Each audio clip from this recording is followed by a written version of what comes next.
For decades, we've all been taught the same formula when approaching retirement. Diversify your portfolio, reduce risk, and gradually shift into bonds and other safe investments. Financial books, investment advisors, retirement seminars, they all hammer home the same message: playing it safe is the smart move. But when I observe the truly wealthy, those with hundreds of millions or even billions of dollars, I notice they do the opposite.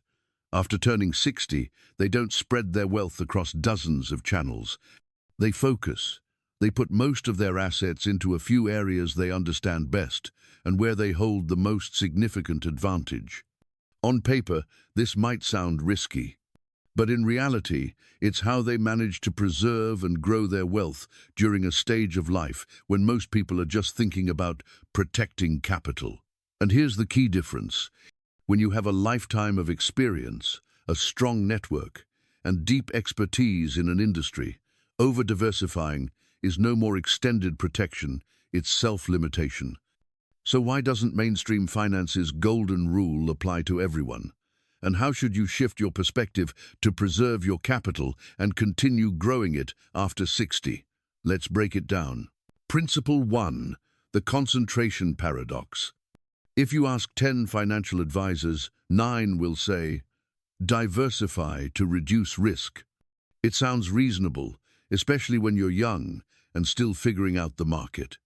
However, the truly wealthy, after 60, often take a different path. They concentrate their assets instead of scattering them everywhere. At first glance, this goes against every rule of financial safety. But here's the paradox. Diversification protects you from what you don't know, while concentration allows you to leverage what you know fully. In your 32nd or 42nd, when your knowledge and experience are still limited, spreading your investments makes sense. But after decades of work, you now possess a weapon younger people don't have: deep expertise and a robust network in specific industries. Take the example of Linda, 64 years old and a former COO of a major food corporation in California. After retiring, instead of splitting her money into 15 different asset classes, she allocated 70% of her wealth into food companies and supply chain businesses where she knew the leadership, understood the operating models, and had insider knowledge of consumer trends. Over 10 years, this concentrated portfolio tripled the average market return, and more importantly, she managed her risk because she knew exactly what she was betting on. The wealthy understand that the most significant risk after 60 is no longer market volatility, the erosion of purchasing power, and diluted opportunities. If your portfolio is spread across industries you don't understand, your returns will average out to mediocre, and after factoring in inflation and taxes, the real value of your wealth might even shrink. Concentration does not mean recklessness. The wealthy, after 60, choose to concentrate in their safety zone, where they have information advantages, better risk assessment than the general market, and sometimes even the ability to influence outcomes directly. I call this the asymmetric advantage. Risks may look large on paper, but are much smaller for someone with the proper knowledge and position. For example, a retired surgeon who deeply understands the medical device market is safer investing heavily in that field than putting money into unfamiliar tech startups. The concentration paradox teaches us this. After a lifetime of building your career, your greatest asset is not just your money, but your intellect, experience, and relationships.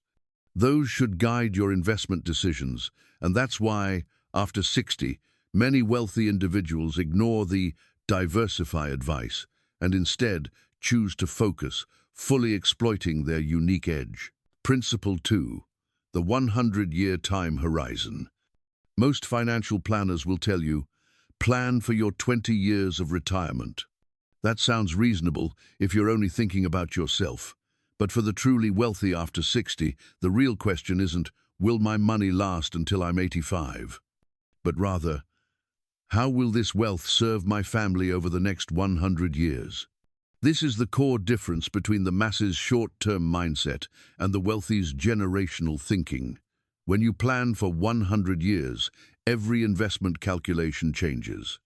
The so-called safe options like bonds, yielding 4% annually, become a trap, because with average inflation of 3.5% per year, most of that return is eaten away, leaving you with nearly zero real growth in purchasing power. On the other hand, investments that seem risky in the short term, like growth stocks, commercial real estate, or family-owned businesses, become the safest options in the long run, because they have pricing power and the ability to generate ever-increasing income. Take Robert Story, a logistics entrepreneur from Texas. At 61, he sold part of his company for $8 million. Instead of parking it in a bank or buying bonds, he reinvested it in three areas: warehouse real estate, shares of transportation companies whose executives he knew, and a private equity fund specializing in acquiring small companies in his industry. His plan wasn't just to live comfortably until the end of his life, but to ensure these investments would keep producing income, reinvesting, and compounding growth until his grandchildren reached adulthood. A 100-year vision forces you to redefine risk. If you're only thinking about 15-20 years, you'll prioritize short-term stability and overlook opportunities that could explode in value over the next 30-40 years. But when you think of 3-4 generations, you realize the most significant risk isn't price volatility. It's letting money sit still and lose purchasing power over time. The wealthy understand that quality, appreciating assets over decades, consistently outperform any so-called safe but stagnant investments. A strategically located property will outpace inflation. Shares of companies with strong brands and stable market share will survive any crisis and return to growth. Such investments, when held long enough, will support you and sustain your entire family. Generational thinking also pushes you to build a financial ecosystem, not just a portfolio. That could mean creating a family office to manage wealth, setting up an education trust for descendants, or acquiring commercial real estate for long-term leasing. Every decision must answer the question, 50 years from now, what value will this bring? When you enter your 62nd, you're no longer just an investor for yourself, you become the architect of a legacy. And when you think this way, you'll see that what feels safe today could threaten future generations, while what feels risky today could become the rock-solid foundation for the next 100 years. Principle 3. The asymmetric advantage. After 60, people often think that once you hit 60, it's time to play it safe because there's less time to recover from failure. However, the wealthy understand that at this stage, they hold multiple asymmetric advantages that turn risks that look big on paper into opportunities that are almost certain wins. 1. Knowledge asymmetry. After 30-40 years of work, you've built deep expertise that no book or course can replicate. Someone who's spent decades as an executive for a major supermarket chain knows which suppliers are reliable, which consumer trends are rising, and how to operate efficiently. If that person invests in retail or logistics companies, the risk on paper is far smaller than someone outside the industry. 2. Access asymmetry. Wealthy people over 60 often have a vast network, opening doors to opportunities that never appear on the public market. These could be private equity deals, off-market real estate acquisitions, or early-stage investments in promising startups before major funding rounds. For example, a retired tech engineer in California might get invited to invest in an AI startup by former colleagues, an opportunity the average investor would never even hear about. 3. Loss tolerance asymmetry. It sounds counterintuitive, but if you have a strong financial foundation after 60, you may be able to take on more risk than a younger person. Why? Your home is paid off, your children are independent, and your basic income needs are covered. A failed investment won't disrupt your daily life, while a successful one could multiply your wealth many times. Consider Linda's story, a marketing veteran with 40 years of experience in New York. At 63, she put 70% of her portfolio into media companies and digital advertising platforms she knew inside out. On paper, this was high concentration risk. In reality, Linda understood the market, had relationships with company leadership, and even had access to insider-level data on advertising trends. The result? In just 8 years, her portfolio quadrupled in value, far outpacing the S&P 500. Asymmetric advantage doesn't come from knowing everything, but from knowing a few areas deeply and fully leveraging your network and life experience. The problem is, many people after 60 ignore this advantage and diversify into industries they don't understand, simply because of generic advice. The result? They miss out on maximizing returns in the areas where they have the most significant edge. If you've spent decades building knowledge, connections, and a financial foundation, then after 60, your most significant risk isn't being too concentrated. It's failing to concentrate enough in the areas where you truly have the advantage to win the game. Implementation strategy. The wealthy's focused portfolio. The wealthy don't focus recklessly. They build their portfolios within a clear framework that maximizes asymmetric advantages while minimizing risks beyond their control. 1. Sector mastery. They only invest in industries they truly understand in depth. A former hospital director doesn't jump into cryptocurrency because it's hot. Instead, she buys shares of medical equipment companies, private hospitals, or healthcare REITs areas where she knows the regulations, demand, and growth potential. When you understand an industry, you're not just reading financial statements, you know its internal language. 2. Quality over quantity. The wealthy don't hold 50 mediocre investments. They own 8, 12 outstanding assets, businesses, or properties with durable competitive advantages, exceptional leadership, price appreciation potential, and steady cash flow. For example, instead of buying 20 scattered small apartments, they might buy 2 prime location rental buildings, where both value and gross returns are significantly higher. 3. The barbell approach. About 70–80% of the portfolio goes into safe assets within their area of expertise, such as dividend-paying stocks, commercial real estate, or family-owned companies. The remaining 20–30% is allocated to big swings, promising startups, emerging technologies, or new markets. Even if the high-risk portion fails, the core value of the portfolio remains intact. 4. Control premium. The truly wealthy don't stop at passive income. They want direct influence over outcomes. This might mean owning a significant stake to have a say in strategy, holding a board seat, or directly running a project. A former energy company owner in Texas doesn't buy into a generic investment fund. He directly invests in and advises 3 renewable energy companies, helping optimize operations and accelerate profitability. 5. Regular review. The wealthy understand that markets change, opportunities shift, and they evolve. Every 2–3 years, they review their entire portfolio, remove investments with no edge, and reallocate capital to new opportunities aligned with emerging trends. A focused portfolio for the wealthy is not a gamble, it's a strategy to optimize advantage, combining deep knowledge, robust networks, and control. For them, focus isn't about taking a wild risk, but maximizing returns while sleeping soundly at night.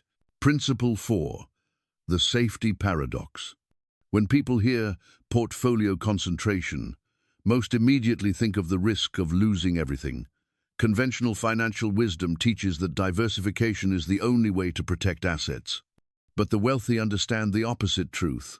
Concentration can be safer than diversification when you know exactly what you're doing. Why? Because diversification protects you from what you don't know, but limits your ability to capitalize on what you know best. If you spread your capital across 20 different assets you only vaguely understand, you'll likely achieve only average returns, and average returns, once you subtract inflation and taxes, often mean a loss of purchasing power over time. For the wealthy over 60, market volatility is no longer the #1 concern. Their biggest threat is stagnation risk. Their assets won't grow fast enough to keep up with living costs, healthcare expenses, and legacy goals.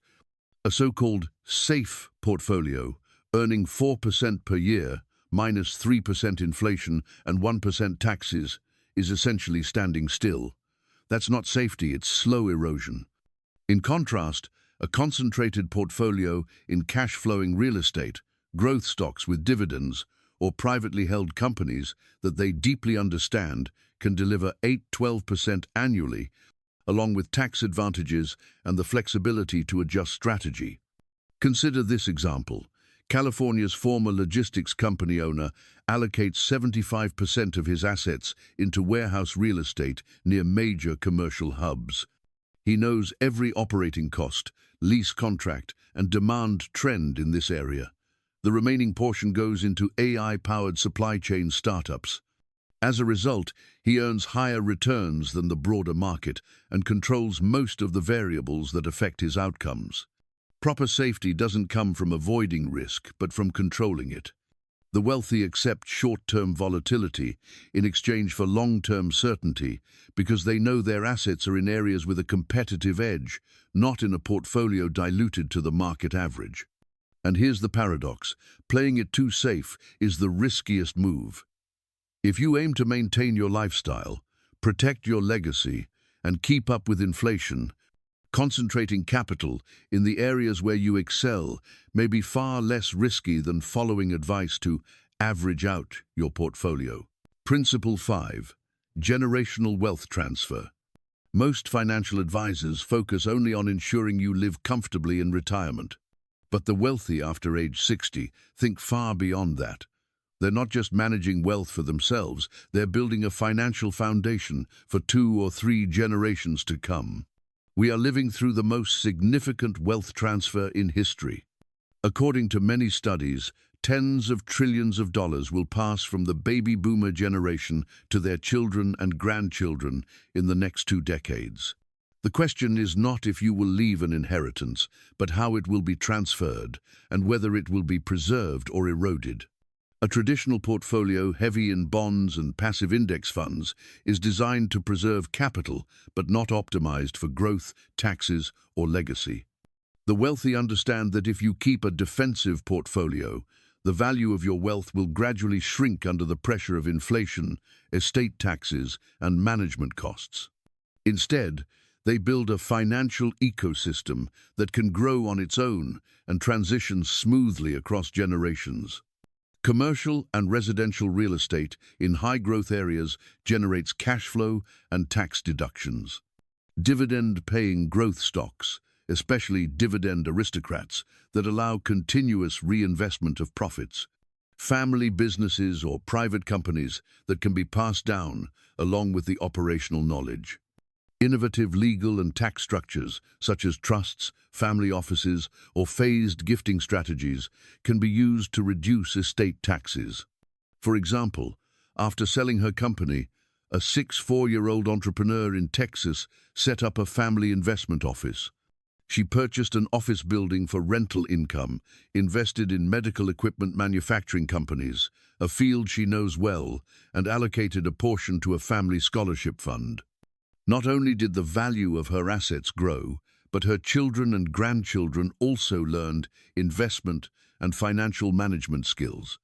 Wealth transfer is not a one-time event, it's a strategy that unfolds over decades. The wealthy prepare early to ensure their fortune survives and grows stronger each generation. When you think beyond your lifetime, every investment decision changes. Returns are no longer measured only in numbers, but also in the long-term impact on your family, lineage, and community. Practical application framework. Turning principles into real results requires a clear execution framework that avoids the trap of understanding the theory but taking no action. The wealthy after age 60 often follow a 4-step process to preserve their properly riding earned of wealth and expand its value across generations. 1. Build a solid foundation. Before concentrating or expanding their investments, they ensure their finances are rock solid.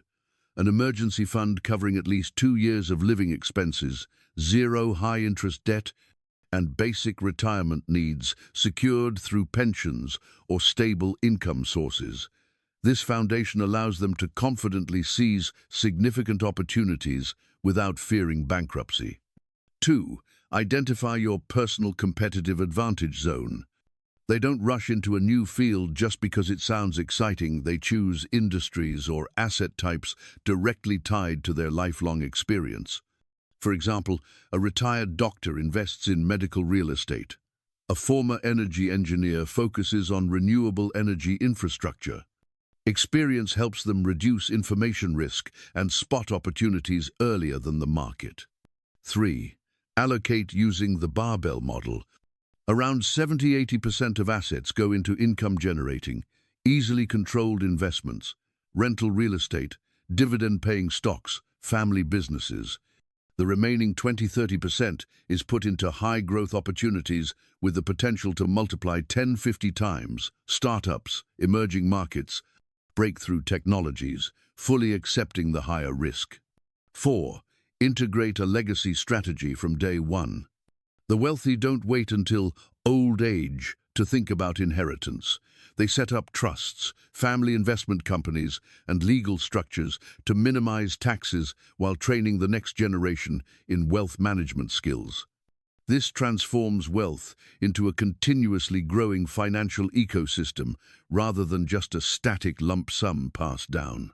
This framework protects wealth against inflation and volatility and turns every investment decision into a building block of a long-term legacy. Combined with discipline and a 50–100-year vision, it clearly distinguishes between merely living comfortably and building a prosperous dynasty. If there's one thing the wealthy after age 60 understand better than anyone, it's this: money is only compelling when you know where to put it. Popular financial theory teaches you to spread it out for safety, but its focus, combined with deep knowledge and a long-term vision, creates real breakthroughs. After decades of work, accumulated experience, and built relationships, your greatest asset is not just money, your knowledge and personal competitive advantage. If you keep applying a beginner's strategy, you limit yourself. But suppose you dare to shift your perspective, focus on what you truly understand, build an intentional portfolio, and weave in a legacy plan. In that case, you won't just protect your wealth, you'll open the door for the next generation to inherit and grow it. Remember, the most significant risk isn't market volatility, it's letting time and inflation erode the value you worked so hard to build. What do you think about the focus over diversification strategy after age 60? Share your perspective in the comments. If you found this video helpful, hit like. Share it with friends or family members preparing for retirement. Endos. And don't forget to subscribe so you won't miss the financial strategies that help you and your family protect, grow, and pass on your wealth intelligently.